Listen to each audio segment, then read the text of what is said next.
Hey everyone, welcome to the Geoknittrix Designs podcast, episode 2.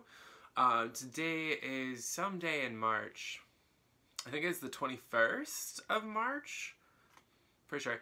And I'm Josh, also known as Sword of Knitter and the designer behind Geoknittrix Designs on Ravelry, and that's SWORD of a Knitter.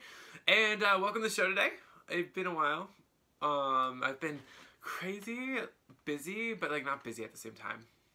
It's one of those things where it's like, okay, I have been traveling, I've been sick, I've been all those sorts of things. So like, I did not mean this to take this long to record the second episode. I did record the second episode, but I was still playing around with where to put my camera, and I was not feeling up to podcasting that day, and I could feel that energy just like, oh. And I was also wearing black, and I was basically blending in with the bookcase. And that was kind of how my energy pattern was that day, so we decided to delete that video and start over. So welcome to the show today. Episode 2, and I would like to say thank you to everyone who commented and made any sort of like post about it, and anyone who was just super supportive. I was blown away by the support and surprised in a good way, and just like, I haven't recorded in so long that I didn't expect to have such a audience still, I guess would be the correct term, and thank you for that. I also appreciate all feedback from the first episode, and we're taking some of that into account today. One request was to not have a white wall behind you, and I apologize if that was boring. That was my photography wall. Not much happens on that wall besides modeling. I'm also sitting down today, mostly because you can ask yourself the question if I'm wearing pants or not. Boom. No, I'm sitting down today because someone was requesting that I contain my energy level and bring some serenity into the picture, which I don't mind doing because it was kind of crazy. So we are now sitting in front of the Stash of Josh, which is sort of in color and weight order. So quick rundown of the stash. This corner up here are samples of things that are done and have yet to be. Some of them are patterns already on Ravelry who don't have photos, which brings me to something that I want to talk about in a bit. So we'll just put a pin in that. And there's random paraphernalia of like needles, pens, teacups, you name it. Because if you don't know this, I'm a huge tea enthusiast, and I collect. As such, I get a lot of cups and collect them. But without collecting them. Like, I don't go out of my way to buy a mug or a cup. They just appear in my life, and I love all of them. All of them have a story. So anyway, and then here is planning bin of awesome, of things that maybe, can be, potentially will be.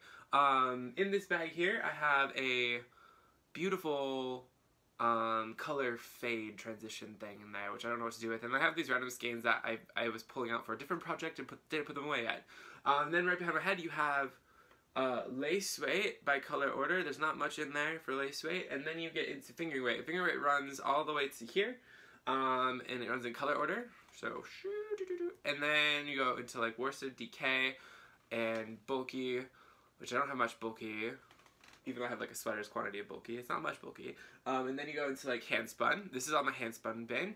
But yeah, so that's my stash. In these bins here are samples of things or yarns that are not in hank form. They are in bins because they don't fit in here. Anyway, that's a quick tour of the studio. Very short, very sweet. I would give a full tour of the studio, but it is a small room. And it is quite honestly a mess. Because I have, like, sitting right now, to the left of me on the floor is a pile of hedgehog for a project I was going through, and I'm picking out yarns for a project. In front of me is remnants of a different project, and then I can see over in the corner a random paraphernalia from photo shoots, and then my sweater that I knit for my birthday is on the floor, so like there's a pile of shawls in the corner. It's like, it's chaos in here because this is my, like, design space, and I am way more a creative person than I am a clean person, in terms of I don't view having an organized studio as something to aspire to, or that's inspiring to me, I should say. I thrive in colorful chaos, and I mean that sincerely, without being weird about it. I just, like, I don't let small things, like, orderliness get in my way. The only time they get in my way is when someone needs to either come into the studio or when I need to find something, and then it's a little bit chaotic. But all told, it is not that messy. It's just my Midwestern way of being like, oh, if you're gonna have guests in your studio or whatever, your life, everything needs to be spotless. That was my parents' gift. It's awesome. Anyway, welcome to the show today.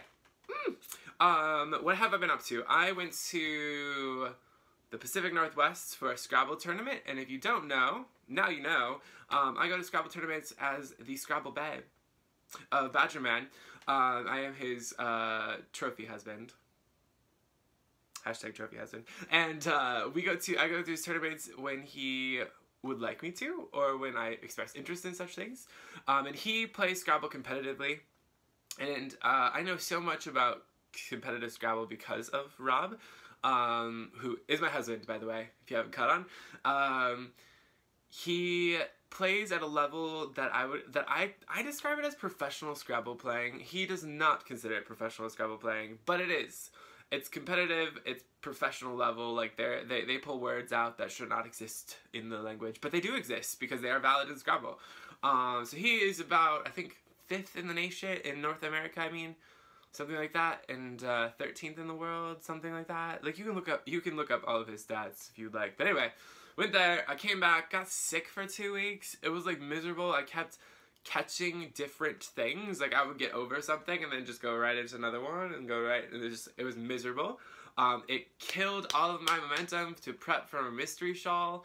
I wasn't able to publish as much, like express my interest in hosting it. I was on the couch miserable for 2 weeks, like barely knitting, barely surviving. Not really, I'm being over melodramatic, but it is okay. Anyway, I also finished my tattoo. So now we have phases of the moon that are still kind of ugly, but they are going to fade eventually into like beautiful soft gray tones. It's just like dry and scaly because someone can't be bothered to moisturize. Anyway, so that's what I've been up to, and then I've just been trying to get up the energy to record again. Because while I had a lot of feedback and constructive criticism, there were a couple of things that like hit me as a negative comment, and it wasn't a negative comment. Because I know no one meant to be negative in that way, but it was just like this thing of like, oh, I did wrong, I failed, it's really self-inflicted doubt of whether I should podcast. And I was like, you know what? Rather than taking this as a negative point of view, take it as a positive. In terms of, why are they saying this? One reason, you're going crazy on camera. They ask you to sit down because you already have enough energy talking that they don't need you to express it with your full body. Boom. That wasn't even a mean thing to say. Like, that's generally a good thing to say, especially on camera. Anyway, so I was struggling with the imposter syndrome of, oh god, I'm getting back into this podcasting thing. Another comment was about language, and I do want to apologize for any excessive language, but I also would like to point out that while I appreciate you watching this in front of your family and all these things, there is a huge story behind why language, and even what one could consider explicit language, is in my life for this thing. It's not necessarily a professional reason, it's nothing like that, it's a personal thing, which I don't want to go into right now, but I'm going to do my best to not be as vulgar or offensive to people, but at the same time, I also would like to inform you that I will be myself in front of the camera, because the previous podcast, it was a lot about me holding back who I really was, who I really felt like, who I wanted to express myself as, because I was worried too much about behind the camera. Like, I would rather have this be a conversation that we can be having together than me talking to camera or performing for an audience. And a lot of that was performing for an audience from a professional point of view, and it was also a lot of stress. It was a lot of mental just duress, and it was uncomfortable, and it made me uncomfortable. So, that being said, I will promise to do better at it, but I'm also going to say whatever I would like to say, and if that is offensive, I do apologize, but welcome to me. And I say that without any sort of in-your-face mentality. I hope you realize that. It's just a matter of me coming to terms with myself and expressing things that doesn't always need to be said with a 4-letter word. Sometimes it is very appropriate. So I'm going to exercise that and try not to, but also if there is language that creeps in, it creeps in, guys. Sorry. Creeps in like the kitties under the door. Which right now, if you can see them, I can see Kiwi. We have 2 cats, Kiwi and Kyo. And Kiwi's like, what's going on in there? Can I come in? Because they're not allowed in here. Anyway, back to the knitting. Also, I need to stop clapping.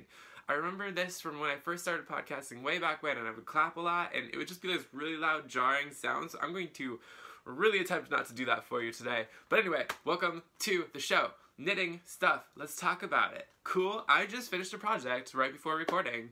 That's where I have been for the past week. I have been non-stop knitting this project, but we're not going to get to that one yet, because we go in timeline order so I don't forget things. Okay.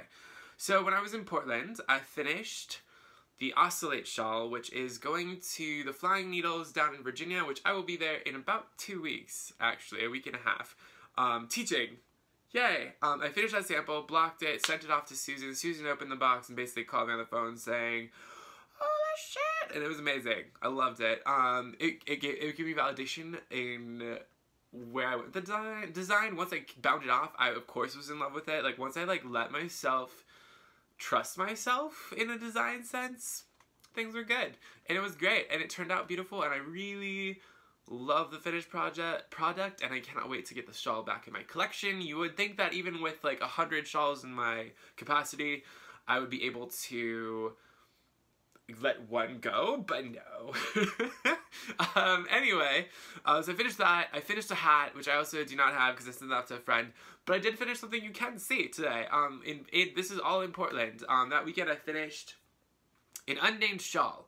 This shawl has a pattern. It has everything done to it. It just needs photos, and it needs a name, and it needs to be published. But I feel like the publishing window has passed for it because it is now the end of March and it is spring, and I don't feel the need for a super bulky shawl, but maybe people want it. I don't know.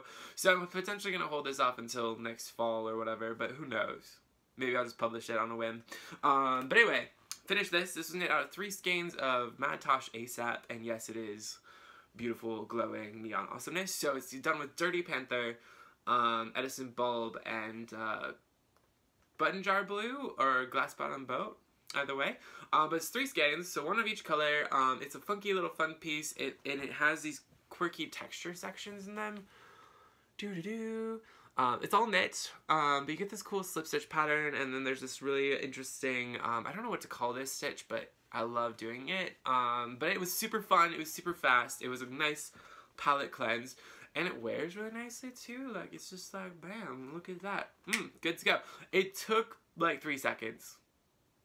Pretty much. I cast it on Saturday, and by Sunday I was mostly done. I didn't finish the border because I was going to fly, and I didn't want to bring 15s on the airplane because it would just be super bulky and awkward. And I knew I'd finish it before we landed, so I switched out projects. So I bound it off when I landed in Minnesota. Back home.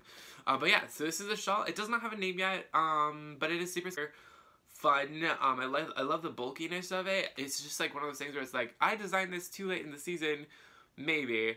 So we can save it, but it is a great like color pop, like, and it was super fast. Like, I used 90 yards of each color, guys. Like, it's super fast. Like, I can't even tell you. Once I got the design down, just like, bam, done. But yeah, so it's already tech edited. It just needs a name. It needs photos. It is blocked. So yeah. If you have a name suggestion, feel free to suggest one. I am open to name suggestions. It is super squishy, and I love it. So, there's that shawl.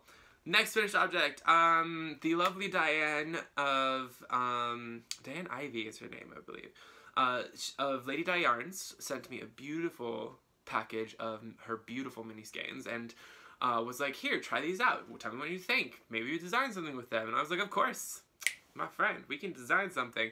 So I designed something, and I was going to pair it with like a full skein and like mix in mini skeins, and I was like, you know what? These mini skeins are so awesome. Let's just use them by themselves.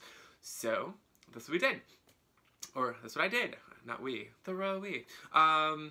And I designed the shawl, and I finished it, and I love it. It is not blocked yet, the ends are not woven in, but it is super funky and fun, and it uses 11 mini skeins, because it's my favorite number, if you have not known this. you do now. 11 is my favorite number, and but also like it was just a perfect colors distribution, and it's super springy, super fun, and there's fringe, and the fringe is made during the knitting of it. You do not have to add fringe afterwards. It is a self-fringing shawl. There's a little finishing technique you have to do to it. You basically cut a fringe in, which is super fun and super easy, so no panicking, okay? But anyway, so this is a shawl. It is unnamed yet, but it is finished, and it is funky, and it is fabulous, and I love it. It is not blocked. I need to block it, because once I block it, the fringe will open up, and then the shawl itself will open up, and you can wear it. But I love it because it's super springy, and like that's what I was inspired by. To me, it's very inspired by like the snow melt. Like it's like, oh look, here's winter melting away, and then here we get to the green spring, and we start off with some dandelions for the bees, and you get the beautiful sky, these purple of the irises coming up. Because I remember growing up, there was a garden next to our house, and they planted. It was this lovely older couple, and they moved back to Arizona because the husband had a super big health problems. Like he needed to go to a different place, but they planted irises, and the next tenants never removed them, so they just like kept growing, and they're beautiful. Also, Van Gogh. This is very Van Gogh to me. Anyway, this is what I came up with. I love the fringe. One of my knitting group friends was like, I didn't think you liked fringe, and I was like, girl, we like fringe. We just don't do it very often. But I love it, and like you can see, there's like this really long end. But I'm in love with it. I need to block it because I think once I block it, like I said, everything opens up and it just like, it's really squishy. This is knit on a US size 9, and you use fingering weight held double and single, and so like once I block it, you'll be able to see that texture here. There's a bit of this lovely stitch pattern, and then there's also like strands of single and doubled yarn, and it blends together and gives you this really cool effect of like fading into the next one. There are 11 colors in here, so there's like this 2 shades of gray, there's a gray with a green, there's this bright green, there's a darker blue-green color, and then it goes into this speckle, colorful one, and it just, all the colors work together and they blended, but there are 11 colors in here, and it's just beautiful, and I'm obsessed with it. Look, it's beautiful. So that's that one. Doesn't have a name. I need to block it and take photos still, but I have the pattern done. Again, I have these patterns that are done that don't have a name and just need to be, like, this one just needs to be blocked and photographed. Boom. And named. But yeah, so that's that. It's pretty, sorry for the clap. It's a nice size. I love the way it's draping, and I cannot wait to block it to really develop the fabric. Because if you are a knitter of shawls and do not block things, it is okay. I understand the reason that you might not want to block, but let me tell you, blocking makes your fabric so beautiful. Like, it's indescribably beautiful, and it opens everything up, and it makes everything drape better. So, like, even that, like, yes, there is some drape in it, but, like, once I block that baby, we going to town. It's gonna be great. So, anyway, finish that. The thing I just finished before podcasting today is, like, a finished party. It's like, whoop, whoop. Now, if only we had some double consonants, it'd be great. That's a joke, which you might not get, but maybe you do. Who knows? Anyway, I just bound off this thing today. It is not blocked, woven in yet, or anything, but ta-da! Like, guys, pardon my French, but like, holy shit, this is beautiful. Like, when I was knitting it, I could not stop. I have knit this in the last 6 days, not even. I think it was like 4 days, because I didn't work on it, because I was working 2 days. But this is from In the Deep QC, and there are 10 colors. It is her Charcoal Rainbow Minis set, which are actually kind of like half skeins. But I used all the 10 colors. There's a bit of yarn doubling and yarn singling going on. I'm going to move close to the camera.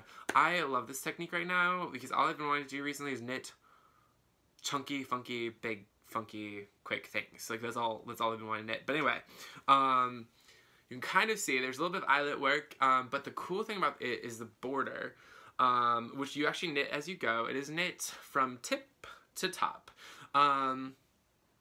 but there's this really cool rippling effect and short row that makes, like, so it changes directions and it like creates this cool border. Once I block it, you'll be able to see it a little bit better, but I am obsessed with it. The colors are beautiful, and it's a simple knit. Like, it really is. There's like 4 sections that you repeat in sequential order, and I love it. I can't wait to block it and wear it. But my only hitch is, like, I'm debating if I should make a second sample, and I don't want to because I love the way this one looks. Like, it is perfect for what I want it to be, but I'm concerned that the border isn't going to show up as much, so I figure I should do a second sample, but then I'm like, that takes more time, and this pattern is literally ready to go again, because I kind of grouped all these patterns together, and then I just knit this one. Like, I had almost knit this. I knit like the first section, wrote the rest of the pattern, and then sent it off.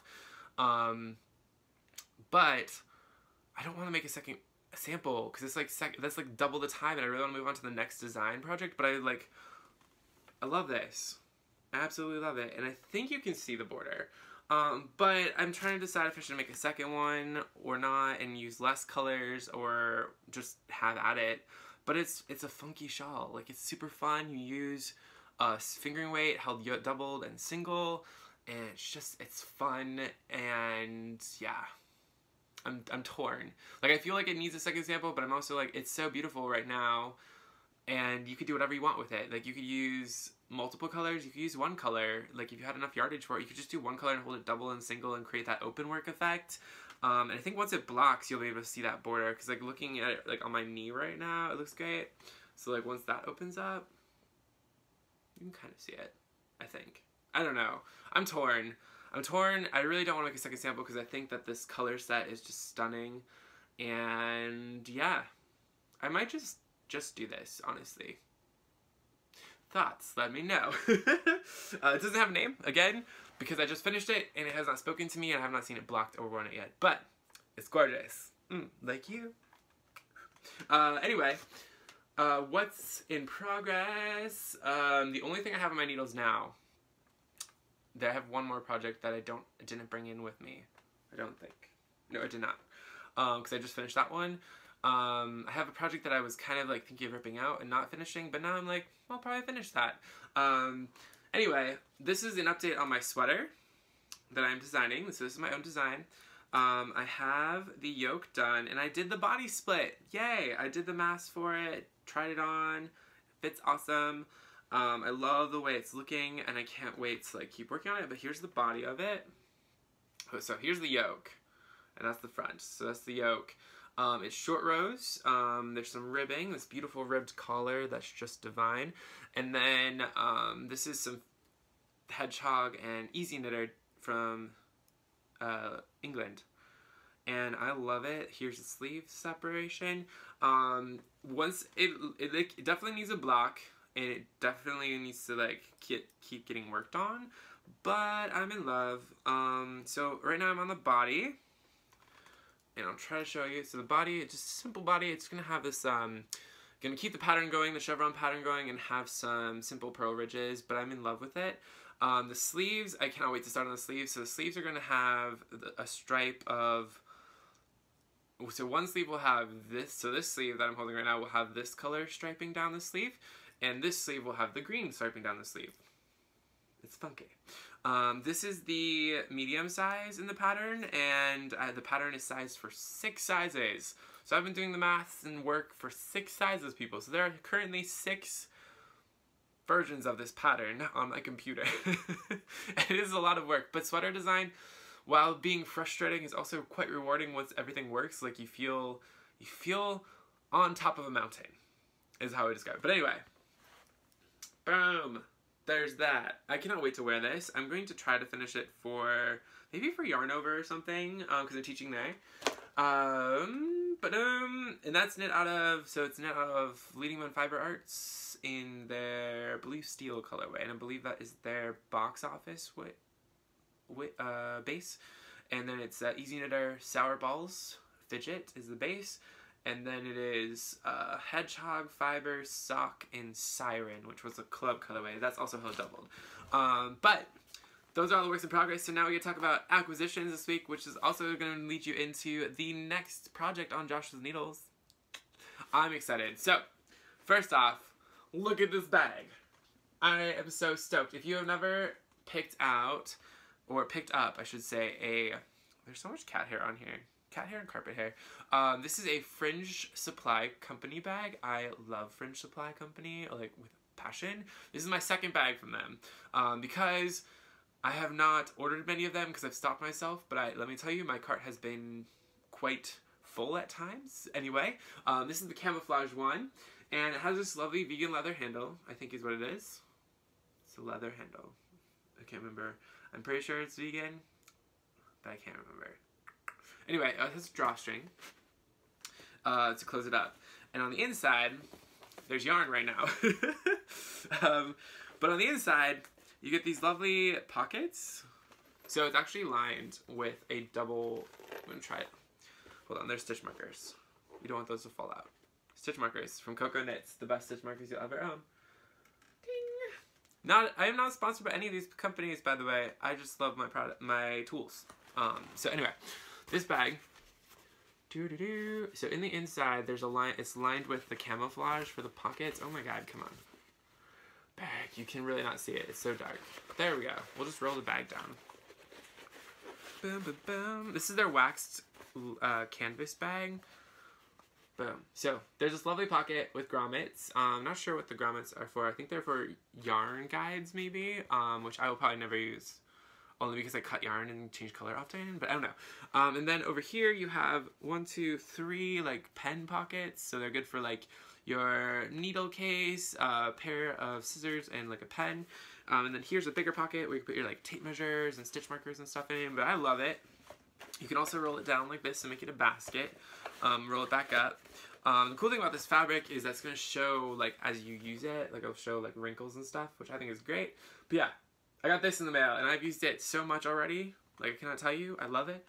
And then, my friends at the Neighborhood Fabric Company, they dyed up this amazing color that is to sponsor, like, they're donating it to, I can't remember what the name of the charity is, but it is for, the color's called Parkland, and it's for some sort of gun reform charity thing. I don't remember what the name of the charity is, but it is great. They raised so much money for this color. It's available till the 24th, but it's called Parkland, and it is beyond gorgeous, guys. Like, it is this beautiful blue, green, teal with some rusty specks in it, and there's like darker blue spots and brighter blue spots. It's breathtaking. This is the rustic fingering, which is a single ply.